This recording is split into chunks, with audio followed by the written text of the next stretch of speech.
Welcome. Thank you for lending an ear to the Voice of the Times for Friday, March 4, 2022. Brought to you by Wilkin Depot, the country's leading home improvement and construction supplies retailer. Shop conveniently 24/7 with the Wilkin online store. Just go to shop.wilkin.com.ph. For today's editorial, War and Pandemic weigh heavily on OFWs.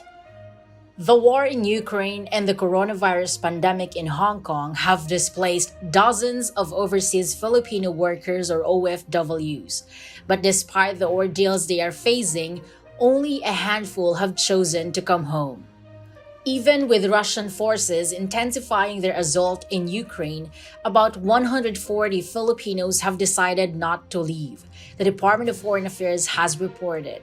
45 of them are hunkering down in the besieged capital, Kyiv. The rest are either holding out in their key cities, massed at border crossings, or have evacuated to neighboring countries. Less than 50 of the 380 Filipinos in Ukraine have flown home. The majority are staying put or finding temporary jobs in neighboring countries, hoping the situation will improve soon.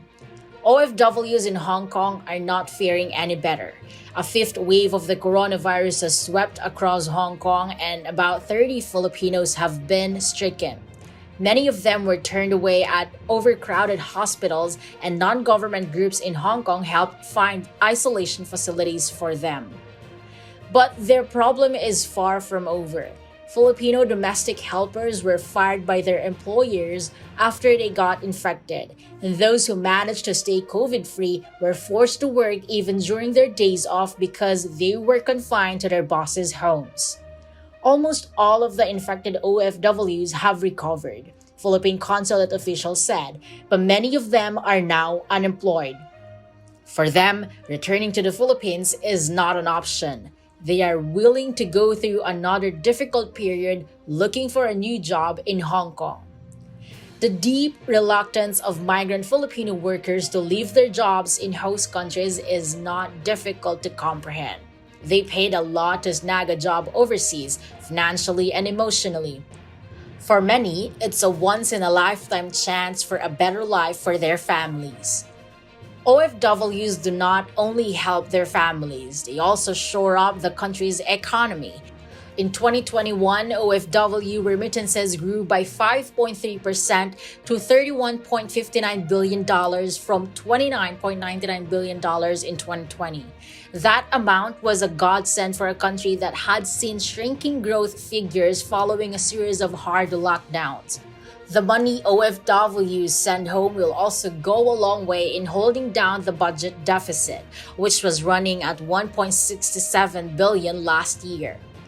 Because of their contribution and their sacrifice, we hailed OFWs as modern heroes.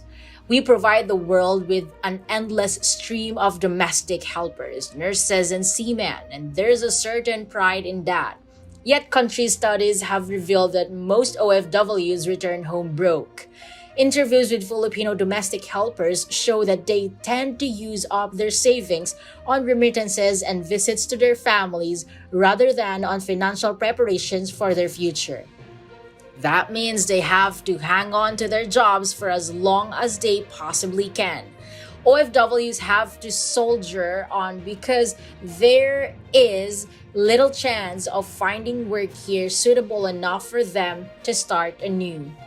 A study by the International Organization for Migration, or IOM, is enlightening. It found that more than three-fourths of 540,000 OFWs repatriated during the pandemic had to scrounge around for new jobs. The study said 83% of OFWs remained jobless 3 months after they returned home. More than half did not receive separation or compensation pay. Foreign Affairs Undersecretary Sara Lu Ariola sees this dismal state as a sign that the government must do more to reintegrate OFWs, quote, in the Philippine domestic labor. We have to work harder on this migration cycle. The Department of Labor and Employment says there are livelihood opportunities in business process outsourcing, information technology, manufacturing, and construction sectors for OFWs who are willing to retrain or learn new skills. The National Reintegration Center for OFWs, or NRCO, also said returning migrant workers can apply for a livelihood grant of up to 20,000 pesos and as much as 1 million pesos if they organize themselves. But more than these palliatives, the next administration must begin to lay the groundwork for more programs that would energize the domestic labor market and open it up for returning OFWs. That way, our modern-day heroes get a much-deserved second chance. And that's the editorial for Friday, March 4, 2022. For more news and information, get a copy of the Manila Times on print. Subscribe to its digital edition or log on to www.manilatimes.net. Follow us on Twitter, Facebook, or Instagram. And listen to the voice of the times.